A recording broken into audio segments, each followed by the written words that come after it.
way back 2023, ang gusto ko lang maging user ng barley juice. Grabe yan! Kasi marami akong illness like diabetes and mga bukol sa liig, lungs and breast. So,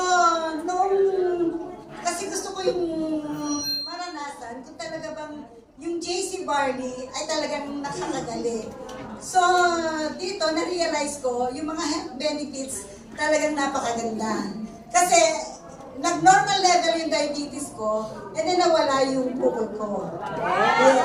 So, nung nawala yan, with ultrasound and CT scan, na-realize ko, sharing the business, the health benefits, pati hindi ko siya i-share bilang business. Okay. Actually, talagang gusto ko lang dyan, gamitin lang yung barley juice. But later on, because of the health benefits, in-encourage ko yung mga friends and relatives to do the business. Wow! And then with this business, hindi ko akalain kasi talagang very grateful ako sa JC na nandito ako ngayon. Dahil with this business, at my age 73, nahit ko yung going